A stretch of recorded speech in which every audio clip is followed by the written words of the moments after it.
Hello, welcome. This is the supplemental portion for the Dave's special that I mentioned in the supplemental video for the Carrie Stevens Canary streamer. The Dave's special has same construction as a canary with the exception of there is a shoulder of golden pheasant in Dave's special. Some of her flies had shoulders and some did not. So there is a little bit different process in doing all of that, and so that's what I'm going to point out today. Before I do that, there is something else I want to point out to you. The feathers, this is a black cat that I did just a while ago, and as you can see, the feathers on this are very kind of tapered, nice and even tapered, and a little fuller down towards the tail end. These are the claret feathers we're going to use for our Dave's special today. I already have these processed for my hook. But what I want to show you here is, notice these have a nice smooth taper in these all the way from the front end in the shoulder region all the way down to the other end. These are from a whiting American rooster cape. If you get those feathers, those capes, they have very, very nice rounded feathers. But sometimes you're going to get some that aren't the same shape. They're not as full. This is another whiting American cape, which is interesting because often these feathers are referred to as saddle hackles. And the reason is because of they taper down quickly in this nice thin end right here. I bring that up because if you have strung saddle hackles, you can use those for these Carrie Stevens flies. Often before the whiting American capes came along, strung saddle hackle was used for a lot of these flies. The shape on these, as you can see, it'll have a fuller shoulder area right here, and then it tapers down very quickly. These hackles are all from the same little batch of, this is just strung rooster saddle. Now you'll want to, if you can, open the package up, take a look that the hackles are good quality, they're not all busted up, and they're the shape that you're looking for. But even if you just grab the next one off the peg, odds are you're going to be able to get some feathers out of there that match up. Here's the real kicker with it though. Notice that these droop like this. The strung saddles are often going to do that. They're going to have a droop to them. Sometimes you can have one like this one right here that droops right down like that. But when you flip it over and put it over on the other side, notice that the shape of that rachis then works to your advantage because it's nice and straight. So that's where also the left and right side of your cape kind of comes in terms of, if I'm going to use this for a feather wing streamer, then I'm going to want to have this on the one side where this will nice and be straight as opposed to curved down like this. This is all for aesthetics, for how you see the fly. It doesn't really affect how it swims in the water as much, just to let you know. But keep that in mind, that you can take those and you can switch those around. So I just wanted to kind of point that out. I ran across, when I was doing the black cat, I ran across another whiting rooster cape that I have, and all of the feathers have this kind of shape to them. They can very much be used in these if you like that narrower shape. I had started to do them and they were nice and fuller, and I wanted to keep them all consistent. So that's what I did. So moving on to the Dave's special. As I said, I've already processed get some of this olive fluff out of here. I've already processed my wings for the Dave's special, same way I did in the Canary video. So just refer back to that as to how I got these. I selected these, I measured them against the hook, and processed these to get to the right length. I have my jungle cock also processed, but I did want to show you something in the previous video when I did the jungle cock. I removed not only these barbs, but these little ones right up around the very end of the eye. You can actually leave these. It really doesn't detract from it at all. It makes it look even a little bit fuller. But if you look through pictures in the Hilliard book or Forgotten Flies or some of the other books that are out there on featherwing streamers, a lot of times these are just left. And it's probably a smart thing because you can easily, as you're pulling that out, pull this whole side of that jungle cock away. I just wanted to point that out. With this one, I left those in place. This, I'm just going to now peel off the rest of that. And now both of my jungle cock hackles are ready to be glued in. So doing the wings for the Dave's Special, I'll just place that up there.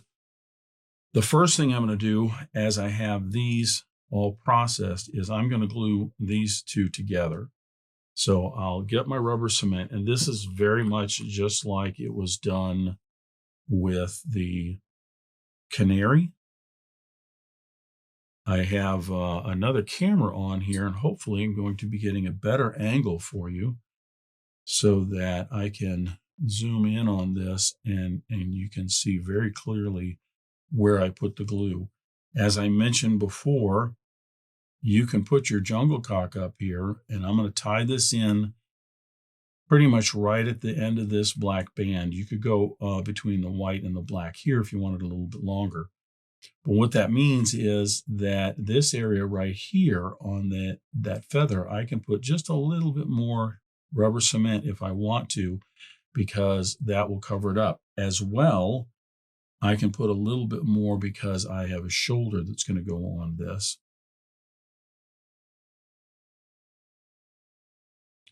Going to get a little rubber cement on my bodkin here, and I'm going to just place that right along the rachis here. This is going to just cement these two wings together. Taking my other wing, I'll place it on top, getting the ends right here even. I want to make certain that the tips are even before I press those together. With those tips even and the rachis on top of each other, I'll then reach up here and just tap that very lightly to glue those together. So that's one side of the wing. Now the other side of the wing, I'm also going to do the same thing, but also I want to show you something here. It's not as obvious with this one because both of these are pretty much about the same shape on the tips. But just flatten these out. This one's a little wider right in this area. See, this narrows down. And depending on what you have out here, if this is wider out here, you're going to want this to be on the outside so they kind of match up. Keep that in mind, because if you have a feather, the length matches up and the overall size and shape of it matches up, but you've got one, maybe it's a little thinner, maybe you got some busted up barbs in here, something about it that you don't want on the outside, then just place that on the inside. So it's something to consider when you're processing your feathers in regards to which one you want on the outside or the inside. Again, if it's a fishing fly, I don't know that it is that critical, but in terms of getting it looking right. Now this one, as you can see, the outer feather has a little bit of a curve coming down. So I might actually prefer to have this on the inside because that feather on top may help keep that other feather from drooping down so much. Sometimes it does, and sometimes it doesn't. But I'm going to go with it that way. So I'm going to do the same thing. Clean off my bodkin here. I'm going to get a little bit of rubber cement here. I'm going to put that right on that rachis.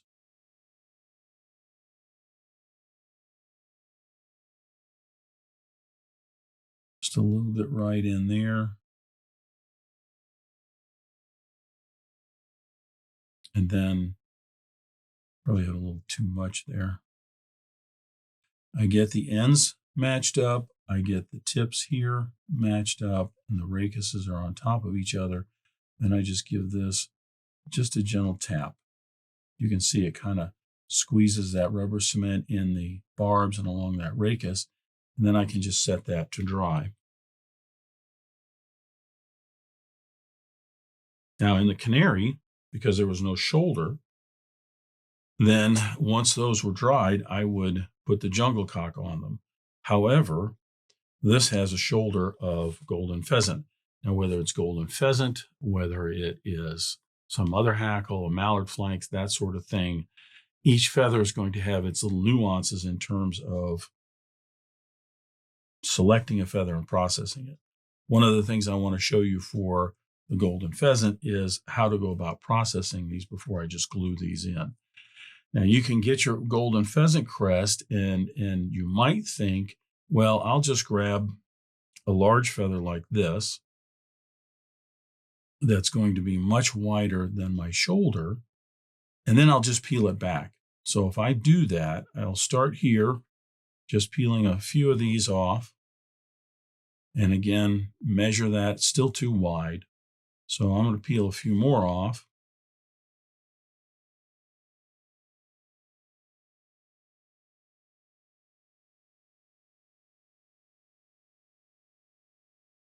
And that is wide enough.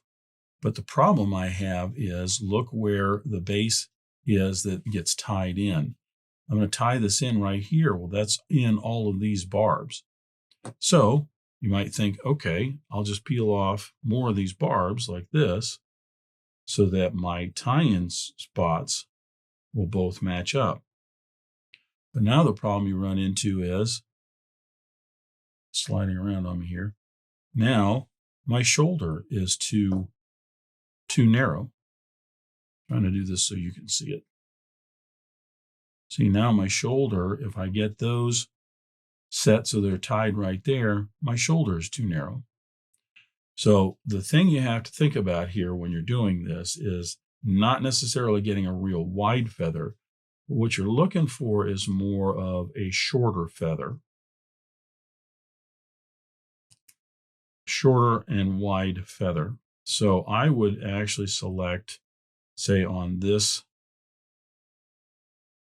small little crest, I would probably select some of these feathers right down towards the bottom right here.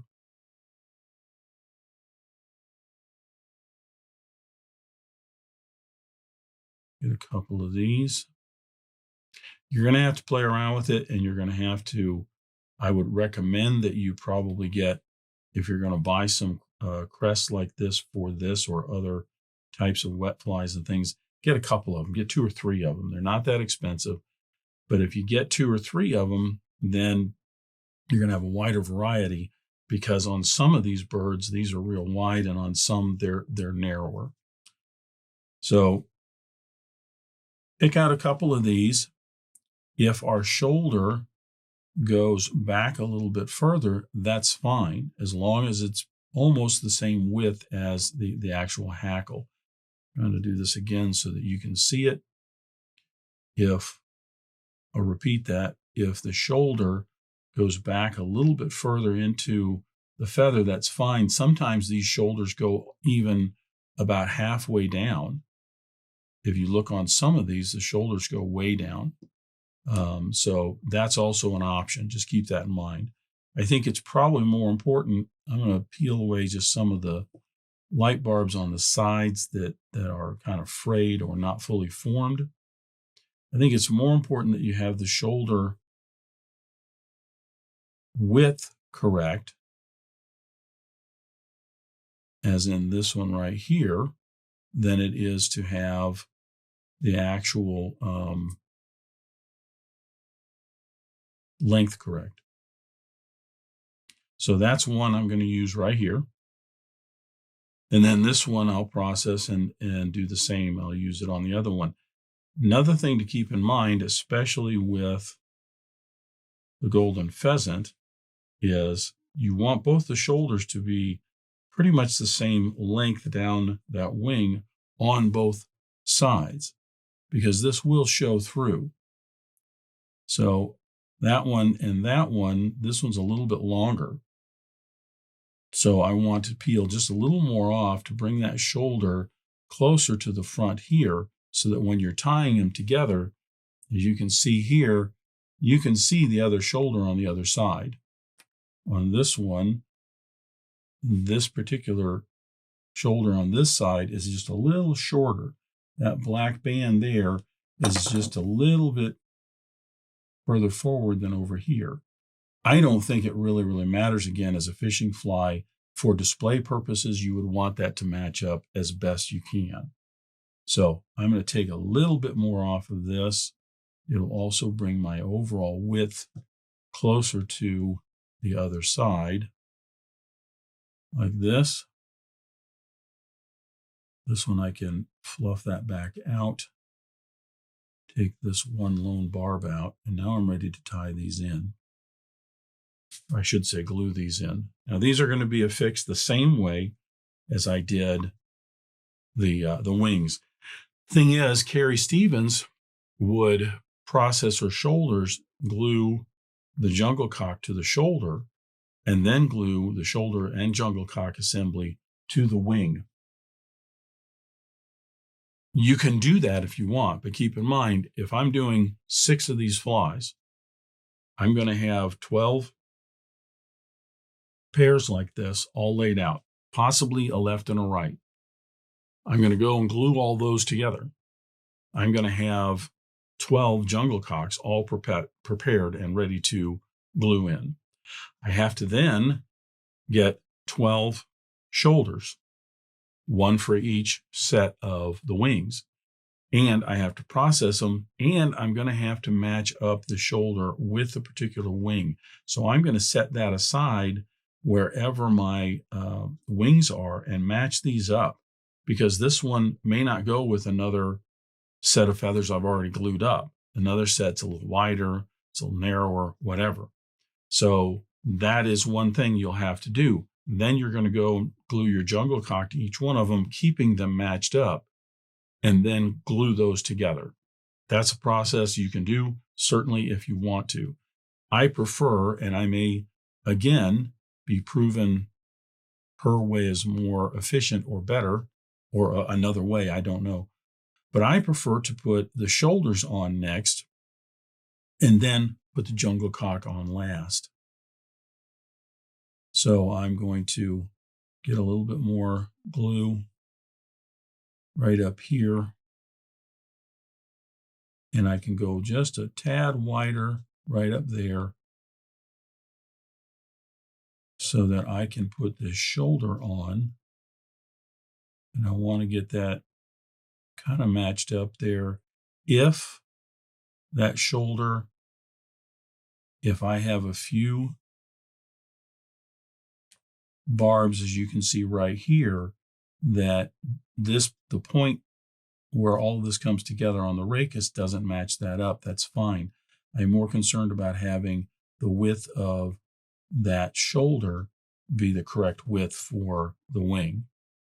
This one is just a tad narrow, but for purposes of the video, it will work.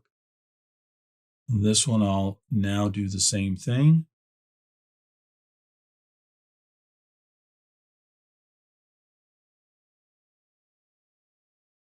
Put just a little bit of glue right in here, a little bit wider.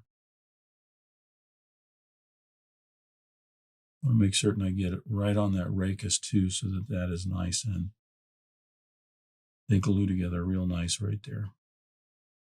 Set this down. I want to make certain the center of that is going down, the center of the wing. I don't want to tap that just yet because I want to position it.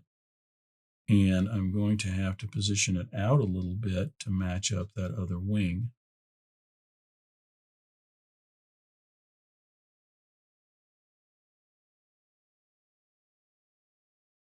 If I look at those together, That will work right there. Tap that down. I've got that in position. And I can let that set. These do tend to kind of flop around because of the long racuses on the end. But those are set now. So the next step is going to be putting on the jungle cock. And this is pretty much just like I did with the canary. I'll put that kind of wide up near the end of it and narrower towards the back.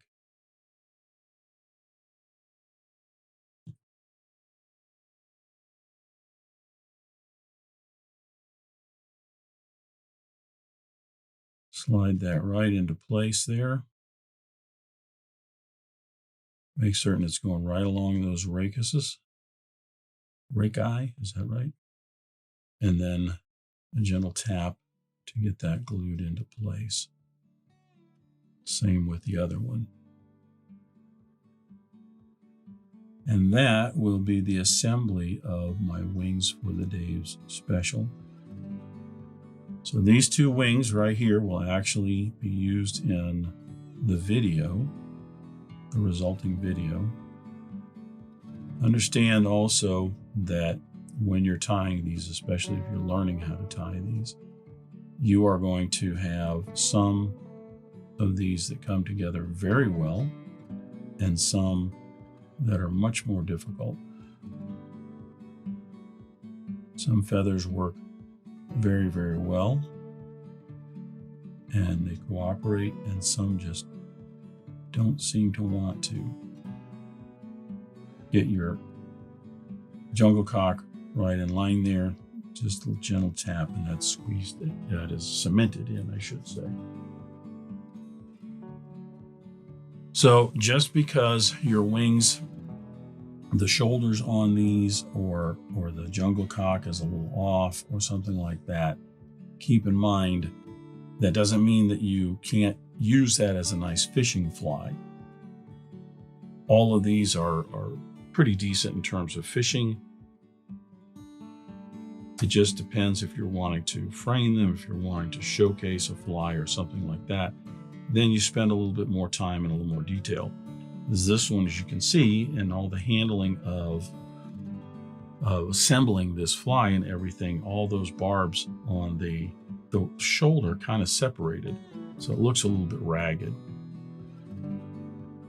But that also is part of the nature of the beast. So anyway, that is how the wings are assembled for the Dave's Special.